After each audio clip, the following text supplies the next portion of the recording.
Olá, bem-vindos a mais uma entrevista exclusiva aqui da parceria do canal Hora Suave com Mansão Wayne e o Fala Animal. Dessa vez a gente entrevistou o grande artista Dave McKean, responsável por Asilo Arkham, Orquídea Negra, as capas do Sandman, fez capa para CD de banda de heavy metal como Dream Theater. No último FIC, a gente teve chance de conversar com ele numa coletiva de imprensa e para não usar o trabalho dos outros veículos, dos outros jornalistas que estavam ali, a gente resolveu regravar as perguntas, então eu falando aqui na frente da câmera e a gente editou isso alternado com as respostas do autor. Então esperemos que vocês gostem e vamos à primeira pergunta. Como foi a abordagem para fazer Asilo Arkham? A gente sabe que você não gosta muito de super-heróis e que o Grant Morrison e a editora Jeanette Kahn tiveram que te convencer a fazer isso. Como que foi? Well, it was only the third book I did, so I was very young and fresh out of art school. I didn't really like the idea of doing a Batman comic because I had nothing to say about Batman. But I had lunch with Grant Morrison, the writer, and we both of us wanted to try new things, and he was very happy for me to change it and turn it into a much more symbolic story and get rid of Robin and not be a man dressed up as a bat, but as some sort of symbolic man animal. And we both loved an English writer called Dennis Potter, and we both loved an animator called Jan Schwankmeyer, Czech animator, and I wanted to bring all those influences into it, and Grant was very happy about it. And so it was really because Grant was so open that I was happy to do it, and DC didn't know what was happening, so they just went with it. And I think after they saw the first few pages of the Joker and things like that, they were fine. I'm not sure if we could do that book now. E apesar de você não gostar muito do gênero de super-heróis, a gente sabe que existem algumas obras como o próprio Asilo Arkham ou até Electra Assassina que fogem dos padrões do gênero. Existe algum artista de quadrinhos que você acompanha o trabalho? No. Not really, because I just don't read. I don't read those books really. I think the only person who I saw around about that time who I really thought did superheroes exactly right was Dave Mazzucchelli. And I think that simple, direct approach was perfect. All of the painted stuff that I did is just too much. It's too pretentious. And it doesn't. I think these are very simple stories. I think they're children's stories, really, and I think a direct style is best.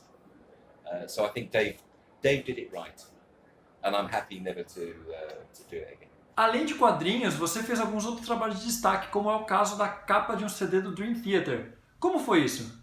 It was great. I mean, most of the album covers that I've done, I get to hear the music.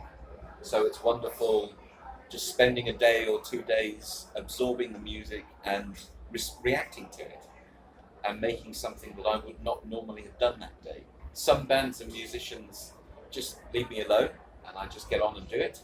And some bring ideas to it or want to see roughs and then discuss it. I think in Dream Theater's case, they'd seen a couple of things that I'd done already and wanted me to explore that look for their story, but they were great to work with, very simple, very easy going, and I think we were all happy with the result. Em entrevistas, você fala muito sobre a liberdade para criar que o Neil Gaiman te dava na hora de fazer as capas do Sandman. Você trabalhou com ele antes, já em Violent Cases, né, um trabalho anterior, que fala muito sobre a vida pessoal e as experiências do Gaiman. Como foi a liberdade para a criação em uma obra desse tipo? Well, I had a lot of freedom. It was a text story. It was not broken down into comics, so I had complete freedom to adapt it and turn it from one medium, text, into a completely different medium with imagery.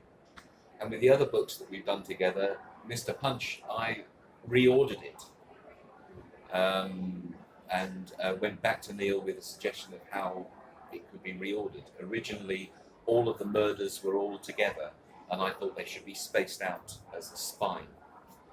So we went with that. And Signal to Noise, I wrote half of that. So we've had a lot of freedom, really, working together. But I have to say, I most enjoy writing my own stories. So I'm doing much more of that now. And I feel much more committed to those stories. They're much more personal to me. They're about things that I find important.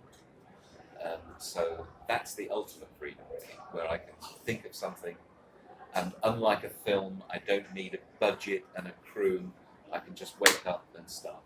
E voltando a Asilo Arkham, essa obra tem muitas camadas ali que falam de ocultismo, de tarô. Quanto dessas camadas, desses elementos você trouxe para a história? I think all of those elements were in Grant's story. They were in the text. And all I tried to do in the images was reflect those multiple layers by using translucent images and collage, things like that. So I didn't add anything that really wasn't there in Grant's story.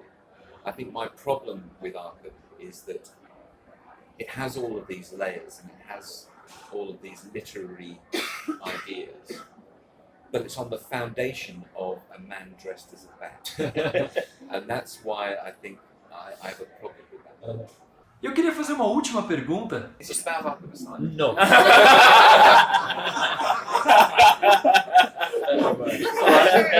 We're upset about that. It's what I can do. No, it's fine. It's fine. Você já fez vários tipos de arte e você sempre comenta que não considera nenhum trabalho, que é uma coisa que te dá muito prazer fazer estilos diferentes de arte. Você trabalha com música, trabalha com pintura, trabalha com quadrinhos. Existe algum tipo de arte, algum método que você nunca trabalhou e você gostaria muito de experimentar? Yeah, I'm really interested in virtual reality. I think it's a completely different medium.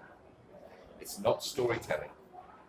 And I think the people who are trying to adapt films and books into VR are making a mistake.